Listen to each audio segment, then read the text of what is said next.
दामा और सुशीला जंगल में गए और कुटिया बनाई और कुटिया बना करके भगवान का भजन करके अपने जीवन को समाप्त कर लिया। बोल भागवत महापुराण। जय जय श्री राम। हरे हरे। और मीठे रस से भरोरी राधा रानी लागे, महारानी लागे। मन में कारो कारो यमुना जी तो आने लागे। रस से भरोरी राधा रानी लागे, महारानी लागे। मन में कारो कारो यमुना जी तो पानी लागे।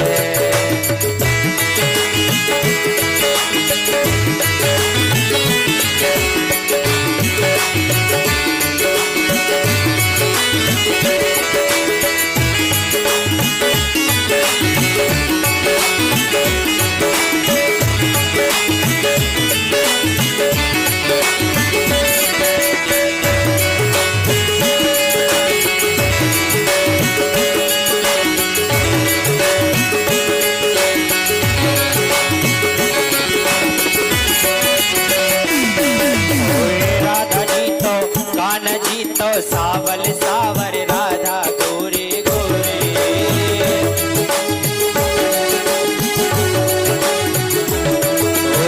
कान्हा जी तो सावर सावर राधा गोरे गोरे। अरे कान्हा जी तो सावरे सावरे राधा गोरी गोरी। वृंदावन में धूम मचावे बरसाने की छोरे ब्रजवान राधा जोगी राजधानी लागे, महारानी लागे। मन कारो कारो यमुना जी तो पानी लागे।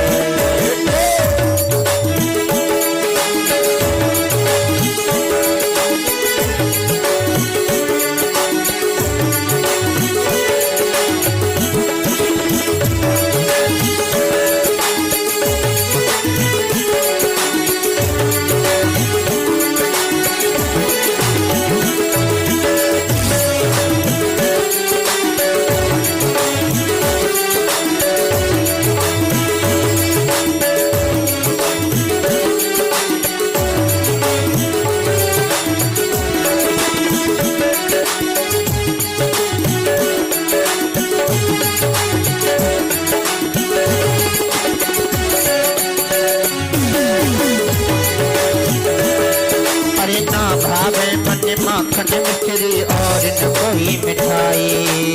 ना भावे अब माखन मिश्री ना कोई मिठाई। अरे ना भावे मन माखन मिश्री अब ना कोई मिठाई। ना भावे अब माखन मिश्री ना कोई मिठाई। अरे भारी जी बढ़िया ने तो भावे, भारी जी बढ़िया में तो भावे राधा नाम मिलाई। धान की लली तो गुड़े पानी लागे, महारानी लागे। मन में खारो खारो यमुना जी तो पानी लागे। रस से भरोरी राधा रानी लागे, महारानी लागे। मन में खारो खारो यमुना जी को ताली बाजे।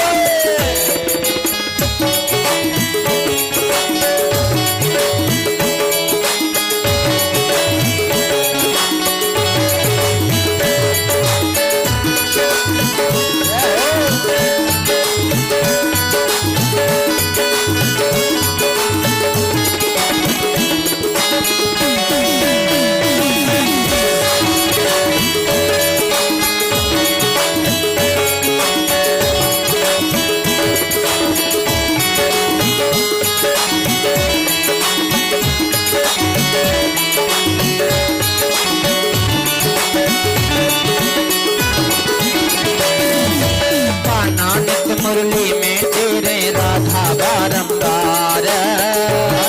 मुरली में तेरे सुमरे बारंबार। कान्हा नित मुरली में तेरे सुमरे बारंबार। मुरली में तेरे सुमरे बारंबार। अरे कोकिन रूप धरे मनमोहन, कोकिन रूप धरे मनमोहन। कोई न पाए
हरि लाल की, जय हो। राधा रानी सरकार की, जय जय श्री राधे। हर हर महादेव। बोले भागवत महापुराण की जय हो। जय जय श्री राधे। आज मेरे प्यारे श्रोताओं,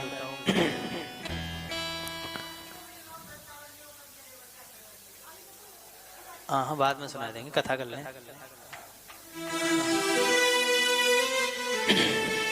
आज श्री सुखदेव जी कहने लगे राजन परीक्षित,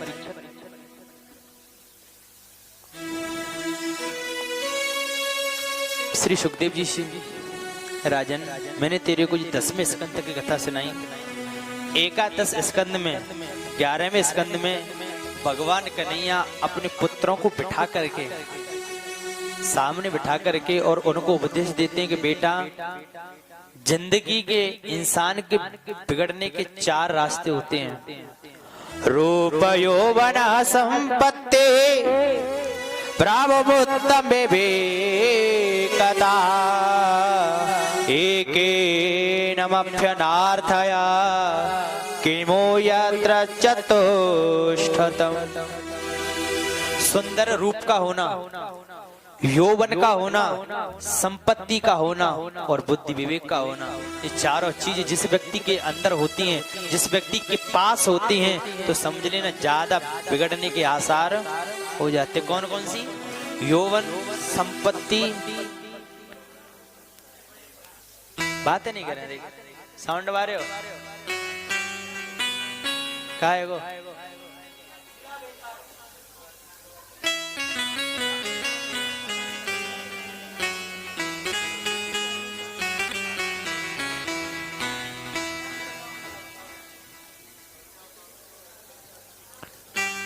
आने इन तारों से निकल अलग हो जाओ ना, इधर सरक जाओ ना तार।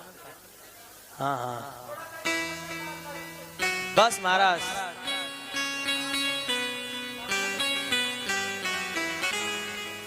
हाँ ठीक है महाराज, शांत हो जाओ। बोल गोविंद भगवान की जय। जय श्री राधे। आज भगवान कन्हैया ने कहा अपने पुत्रों से, कहे पुत्रों, और ये चारों चीज आपके पास विद्यमान है, आपके पास है, लेकिन एक बात ध्यान रखना, कभी संतों का और ब्राह्मणों का और गाय का कभी अपमान मत करना, क्योंकि जब जब भी भगवान अवतार लेता है, इन तीनों के लिए लेता है। किस किस के लिए? गाय, ब्राह्मण और संत। जब जब इन पर मुसीबत आती है, जब जब धर्म दुखी होता है, तब तब परमात्मा अवतार लेता है और इनके हृदयों में हमेशा मेरा वास होता है। संत राम के पूत हैं, राम संत के बाप हैं, और संत राम के पूत संत न होते जगत में, न रहते राम न पूत। संसार में कोई ब्राह्मण या कोई संत महात्मा द्वार पर आए, कभी अपमान करके मत भेजना भाई बहन। पता नहीं न जाने किस भेष में नारायण मिल जाए। कोई भी जीव जंतु की हिंसा मत करना। आज भगवान कन्हैया ने उपदेश दिया तो बच्चों को हंसी आ गई। अब बच्चों को हंसी आई तो भगवान कन्हैया समझ गए कि अब इनका विनाश होने से कोई रोक नहीं सकता। तब उसको छोड़ करके और प्रवास क्षेत्र में जाकर के चले गए, एक वृक्ष के नीचे जाकर के लेट गए। तभी भगवान कन्हैया के पुत्रों ने क्या किया, जो जामवंती का पुत्र था सांब, जो शंकर भगवान और पार्वती ने मिलकर के जामवंती के यहाँ पर पुत्र बनकर के पधारे। सांब, साम माने शंकर, अम्ब माने जगदम्बे माँ, दोनों से मिलकर के जो पुत्र हुआ उसका नाम क्या पड़ा? सांब। सांब को और बच्चों ने साड़ी पहना करके उसके पेट पर वस्त्र लगा करके और संत महात्मा के पास आ गए। और संत महात्मा के पास आए तो बोले संत महात्मा से, हे भगवान ये बताओ कि इसके पेट में बच्ची होगी के बच्चा होगा? इसके पेट में लड़की होगी कि लड़का होगा? तो संत महात्माओं के पास पहुंचे तो वहां पर बैठे थे कौन? दुर्वासा ऋषि। दुर्वासा ऋषि ने कहा कि हे दुष्टो, तुमने एक संत का अपमान कर रहे हो, तुम एक संत का मजाक उठा रहे हो। इस लड़के के पेट पर वस्त्र को लपेट करके और तुम हमारे पास परीक्षा लेने के लिए आए हो। जाओ, मैं तुम्हें ये श्राप देता हूं कि न इसके पेट से बच्ची ने जन्म लेगी, न बेटा जन्म लेगा। इसके पेट से एक लोहे का मूसल प्रकट होगा और वो लोहे का मूसल तुम सब यदुवंशियों का नाश। जैसे ही ये बात सुनी तो अब तो सब बच्चे भयभीत होने लगे और कन्हैया को न बचाने के कारण कि इस बात को हमारे पिताजी को पता नहीं पड़ जाए, उन बच्चों ने क्या किया, उस मूसल को पीस करके और समुद्र में फेंक दिया। समुद्र के किनारे उस मूसल से बड़ी पेनी घास निकल के आई, जिस घास का नाम पड़ा एरका नामक की घास। एक टुकड़ा उसे समुद्र में फेंका तो उसे मछली ने निगल लिया। जैसी मछली पेट में लेके गई, मछुआरों ने मछली को पकड़ा और पेट को चीरा, उसमें से टुकड़ा निकाल करके उस टुकड़े को कौन लेकर गया? जो बहेलिया था। और बहेलिया ने अपनी बाण की नोक पर लगाया और जंगल में शिकार खेलने के लिए चले गए। तो मेरे प्यारे श्रोताओं, जिस पेड़ के नीचे भगवान कन्हैया और एक पैर पर पैर रख करके सो रहे थे, तो उनका जो पैर का जो नीचे वाला जो तलवा था वो ऐसे चमक रहा था मानो कोई हिरण खड़ा है। बहेलिया ने हिरण समझ करके जैसे ही तीर मारा तो भगवान वो तीर जाकर के भगवान के चरणों में लगा और उसी दिन से भगवान ने उस तीरों का भी त्याग कर दिया। बोल राधा रानी की, भागवत महापुराण की। आज भैया जो एरका नाम की जो घास उपज करके आई, यदुवंशी एक दूसरे में युद्ध होने लगा। उस घास को उखाड़े, एक दूसरे में मारे, आपस में एक दूसरे कर करके सब यदुवंशियों का विनाश हो गया। मेरे प्यारे श्रोताओं, अब कथा सिर्फ विश्राम की हो रही है। आगे चल करके श्री सुखदेव जी ने कहा, हे भगवान, द्वादश स्कंद में कलयुग की महिमा है कि काला योग केवल। कलयुग में सबसे बड़ी मान्यता क्या होगी? कि झूठ ही लेना, झूठ ही देना, झूठ ही लेना, झूठ ही देना।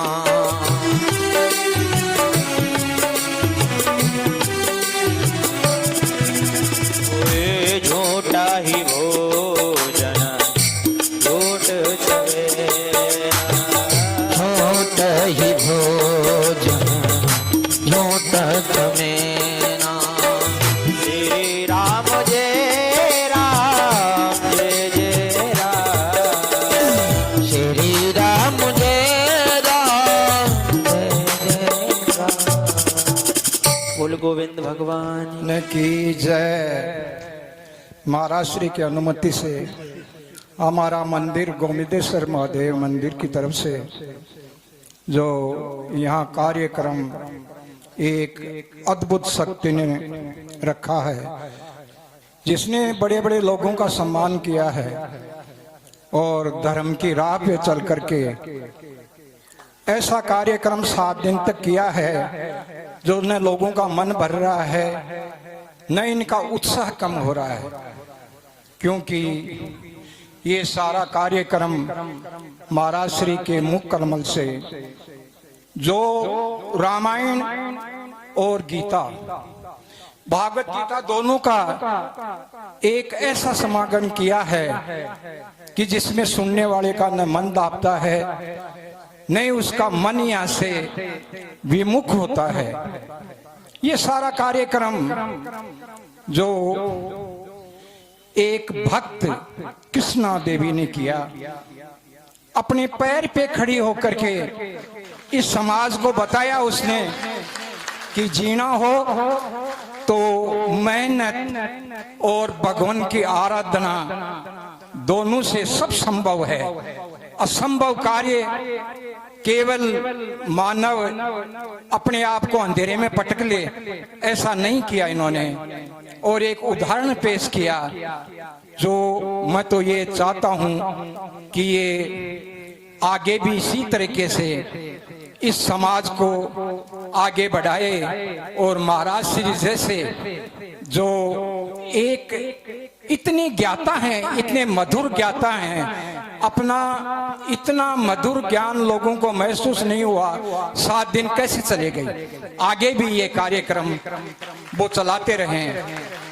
हमारे गोविंदेश्वर महादेव मंदिर की स्थापना हुए करीब 15 साल हो गए हैं और हमारी रामचरितमानस और गीता का निरंतर महाराज भी सुन रहे हैं। सुबह 7 बजे से लेके 8 बजे तक होता है और हमारे जो समिति के सदस्य हैं वो सभी इसमें पूर्ण रूप से निरंतर इस कार्यक्रम में अपना भाग लेते हैं। हमारे मेंबर चले गए, उनको उस दिन का जो पाठ होता है वो हम समर्पित करते हैं। और आज हम सौभाग्य मान रहे हैं कि ऐसी देवी का, जिस देवी ने इस अंधकार में जो वातावरण फैल रहा है कलयुग का, उसमें चांदना दिखाने की कोशिश कर रही है और उसमें शक्ति दे भगवान कि वो आगे भी इस तरीके से चलती रहे। हम उनको सम्मानित करेंगे, कृष्णा जी को आगे आए और हमारा जो इसमें थोड़ा बहुत योगदान है, हमारा सम्मान है, वो ग्रहण करें। ये हमारे मंत्री हैं, ये हमारे भक्त, आगे आओ, सभी आओ। कृष्णा जी आगे आएंगे और सभी को आशीर्वाद देंगे अपना। और इस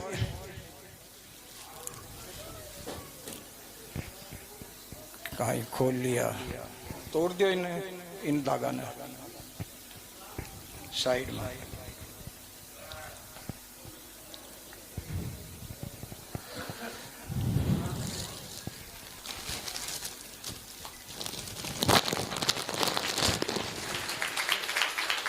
आगे आओ, पंडित जी आ जाओ, माला लगाओ, आगे आओ।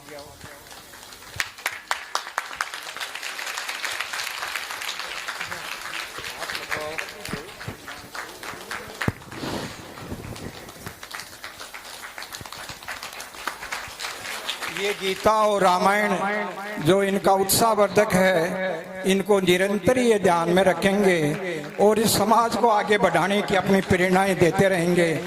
और सभी को आशीर्वाद अपना, जो ये अपनी कर्म भूमि बनाई है इन्होंने, उनको आगे बढ़ाएंगे। और हमारा सभी का इसमें 14 साल का जो हमारा तप है वो आपको दे रहे हैं और आप इसे आगे बढ़ाएंगे। जय सिया राम, जय सिया राम। बोले गोविंद भगवान। एक बार सभी गिर जोर जयकारा। बोले गोविंद भगवान के, राधा रानी की।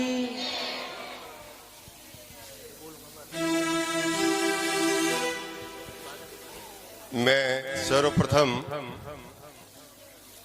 व्यास जी को प्रणाम करता हूं। श्री पवन देव जी महाराज के चरणों में वंदन, उनकी टीम को वंदन, मातृशक्ति को वंदन, गोपेश्वर महादेव की कार्यकारिणी का वंदन। मैं आभार प्रकट करना चाहूंगा मातृशक्ति का, मैं आभार प्रकट करना चाहूंगा गोपेश्वर महादेव की कार्यकारिणी का। उनकी बदौलत मां रूपम परिधान की प्रोप्राइटर कृष्णा राठौड़ ने यह आयोजन सफल करने में सफल रही। दुर्भाग्य से इसके काका श्री का देहांत हो गया था, उसका 23 तारीख को 12 दिन पूरे हुए थे। इसलिए इस कथा को जितना इसकी इच्छा थी, जिस तरह की भावना थी, उसका प्रचार प्रसार नहीं हो सका और ये कथा उतनी सफल नहीं हो सकी। 23 को 12 दिन हम पूरा करके आए, हमारा परिवार भी पूरा नहीं आ पाया और 25 को महाराज की कथा का आयोजन करना पड़ा। फिर भी आप लोगों ने जो अपना अमूल्य समय निकालकर इस कथा में पधारे और कृष्णा को आशीर्वाद दिया, हम आपके चरणों में प्रणाम करते हैं। जैसा कि गोपेश्वर महादेव के कार्यकारिणी के मंत्री महोदय ने फरमाया, ये कृष्णा वास्तव में इसको देख के प्रेरणा समाज ले सकता है, व्यक्ति ले सकता है। ये 10-12 साल की थी तभी इसके माता श्री का देहांत हो गया था। जिस बच्चों के अगर बाप मर जाए तो माता पाल लेती है, लेकिन भगवान की कथा कराना भी हर किसी में सामर्थ्य नहीं होती है। होती है क्या? इतने बड़े बड़े पैसे वाले लोग हैं यहाँ जयपुर में, है कि नहीं? अरबों खरबों की संपत्ति है, पैसे का पता नहीं हमारे पास कितना पैसा है, लेकिन अगर उनसे कहा जाए कि नहीं 2 मिनट गोविंद का नाम, अगर ये कथा भी करा दो तो हिम्मत नहीं है साहब। करा सकते हैं? करा सकते हैं क्या? लेकिन आपकी एक बिटिया ने, आपकी एक बहन ने इस 7 दिन तक ज्ञान रूपी गंगा आपको श्रवण कराई है, आपको गोता लगवाया। एक बार जोरदार ताली बजाइए। ऐसी बेटी को हम भी सादर प्रणाम करते हैं, वंदन करते हैं। ऐसी बेटी हर किसी माँ बाप को दे जो कि धर्म को, अपने हिंदी धर्म को आगे की ओर प्रस्थान कर रही है। के जननी तू भक्त जने, के दाता के सोर, जाते तो तू पांज रहे, काहे गवावे। अपना सब कुछ छोड़ करके बेचारी में देख रहा हूँ, कथा से पहले से फोन आते थे कि महाराज जी इतना काम हो गया, अब इतने प्रचार करना है, बैनर टांगने, होल्डिंग लगानी है, और मैं अकेली हूँ और ये वो। मैंने की चिंता मत करो, हारे का सहारा खाटू श्याम, सब होगा। और अब भी मैं 7 दिन से देख रहा हूँ, बेचारी ने पता नहीं खाना खा रही होंगी कि नहीं खा रही, ठीक से सो रहे होंगे कि नहीं सो रहे, भाग दौड़ में लगी है साहब। और हमारे जो चाचा जी हैं, जो कोट छोड़ करके भगवान की सेवा में ये भी लग रहे हैं,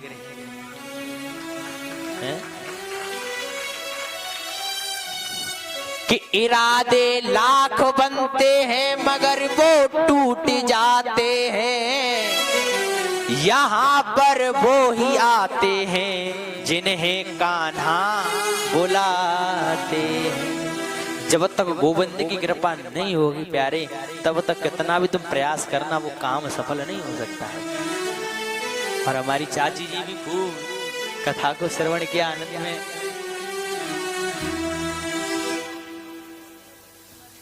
और हमारे जो दिनेश भैया हैं, आ जाएं, अपने परिवार को लेके ऊपर आ जाएं, आ जाओ। देखिए जो हमारे दिनेश भैया हैं और उनकी पत्नी है, इन्होंने भी बड़ा ही हमारा सम्मान सत्कार किया, सेवा में, ठाकुर जी की सेवा में लगे रहे। एक बार इनके लिए भी जोरदार ताली बजाइए। देखिए ऐसे कॉलोनी में से 2-4 व्यक्ति होते हैं जो धार्मिक प्रवृत्ति में होते हैं और भगवान की सेवा में हर समय तल्लीन रहते हैं, और जो हमको आज देखने के लिए मिले हैं।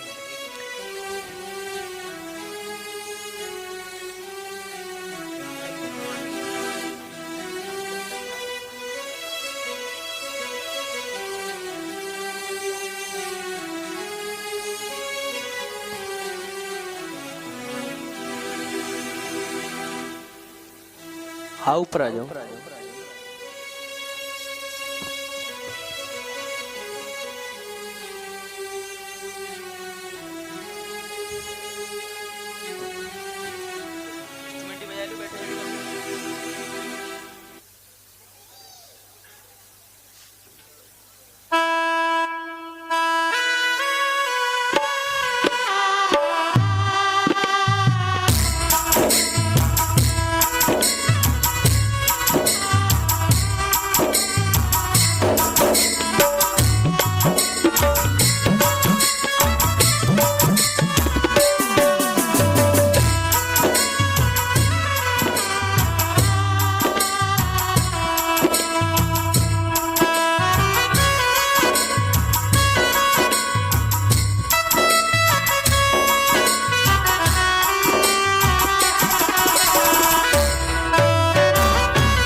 जैसा कि अभी आदरणीय गुरु महाराज फरमा रहे थे कि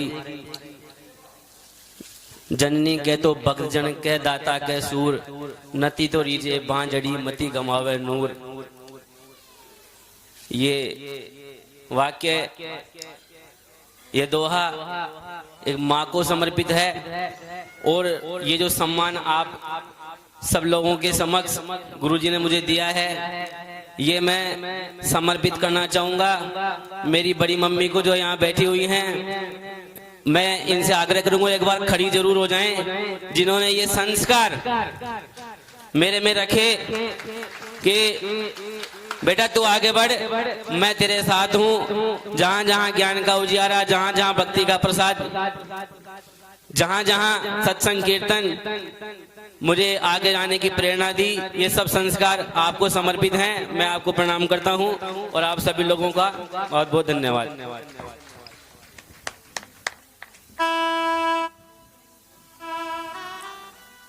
हमें रोक लो।